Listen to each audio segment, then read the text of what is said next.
उम्मीद करते हैं आप सभी अच्छे होंगे। तो चलिए आज की क्लास शुरू करते हैं अपना बिना कुछ देरी किए। ठीक है, शुरू करते हैं। हाँ बेटा, देखिए आपके चैप्टर का नाम है multiples and factor. Multiples and factors, जिसमें से आपने मल्टीपल्स के बारे में पिछली वीडियो में आप पढ़ चुके हैं। ठीक है ना, यानी मल्टीपल्स के बारे में आपको पहले पढ़ाया गया है। यानी अब इसमें से हमारा एक पार्ट रह गया है ये फैक्टर्स। क्या रह गया इसका पार्ट है फैक्टर्स। तो आज हम फैक्टर्स के बारे में समझेंगे कि फैक्टर क्या होता है। ठीक है बेटा, ध्यान देंगे। देखिए when two or more numbers are multiplied, each of the number being multiplied is called factor।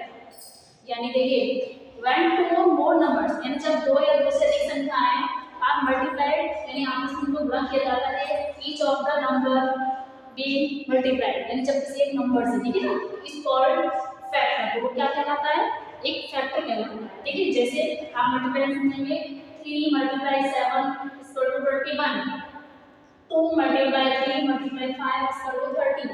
अब देखिए यहाँ पे हम समझते हैं कि जैसे आपने देखा कि ये 21 जो है हमारा ये क्या है आपका प्रोडक्ट यानी मल्टीपल है। ठीक है, और इसके जो फैक्टर है वो आपके क्या हुए इसके, एक तो 21 का फैक्टर हमारा 3 है और दूसरा क्या है 7। ठीक है ना, नेक्स्ट हमारा जैसे 30 है, 30 के फैक्टर्स क्या है इसमें आपका 2 है, 3 है और 5 है। ठीक है ना, ये आप समझ सकते हैं। इसी तरीके से हम और भी नंबर ले सकते हैं जिसमें आप और भी नंबर से मल्टीप्लाई आप जो उसमें क्या के फैक्टर सीखेंगे।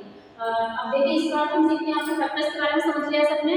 अब आप समझेंगे सभी जो है प्रॉपर्टीज ऑफ फैक्टर्स, यानी फैक्टर की प्रॉपर्टीज क्या होती हैं। ठीक है ना, फैक्टर्स की प्रॉपर्टीज क्या होती हैं तो आप देखेंगे।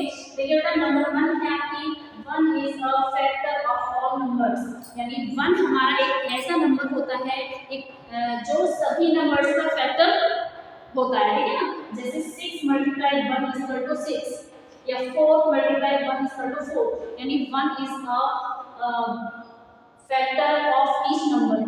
मतलब जैसे आपने कहा कि 1 जो है वो 6 का मल्टीप्लाई, यानी 1 जो है आपके सभी नंबर्स का, जैसे 4 मल्टीप्लाई इस 1 में है, इसमें भी 1 आपका क्या है इस मल्टीप्लाई है इसका 4 का। ठीक है ना, नेक्स्ट हमारा सेकंड प्रॉपर्टीज का 1 is the smallest factor of A number. यानी देखिए ये तो पता है आपको कि 1 सबका फैक्टर होता है, लेकिन 1 एक स्मॉलेस्ट फैक्टर भी होता है। 1 एक स्मॉलेस्ट फैक्टर भी होता है पूरे नंबर का। जैसे 20 मल्टीप्लाई 1 इक्वल टू 20, यानी इसमें देखिए 1 आपका इसका मल्टीप्लाई है 20 का।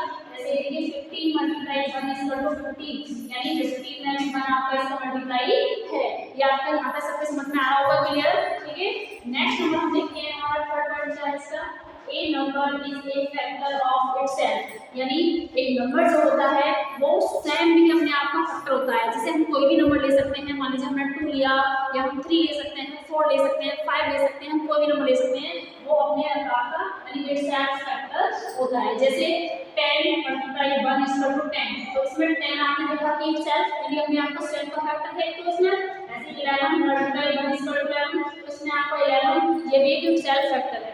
ठीक है, नेक्स्ट है इसका हमारा the factor of a number is smaller than or equal to the number। यानी देखो एक ऐसा भी होता है इसमें कि एक factor of A number is smaller, या तो किसी भी नंबर संख्या का जो फैक्टर निकालते हैं या तो उस नंबर के इक्वल हो सकता है या फिर उससे स्मॉल होता है। ठीक है, जैसे आपने देखो 14 या सबसे पहले नंबर में क्या दिया 14 के हम फैक्टर निकालेंगे तो देखिए 1, 2, 7, 14, यानी इसमें आपने देखा कि ये सभी नंबर्स या तो 14 से क्या है स्मॉलर है या फिर इसके इक्वल है। ये बात समझ में आया आपके, यानी इससे ग्रेटर फैक्टर जो होता है वो कभी भी किसी नंबर का ग्रेटर नंबर नहीं हो सकता है। ठीक है ना, यहाँ तक सबको समझ में आ रहा होगा। ठीक, अब देखिए बेटा अब थोड़ा सा होमवर्क और है इसमें आपको हमने दे दिया करने के लिए। तो होमवर्क में आपका सबका है ये फाइंड द फैक्टर्स ऑफ 24, 30,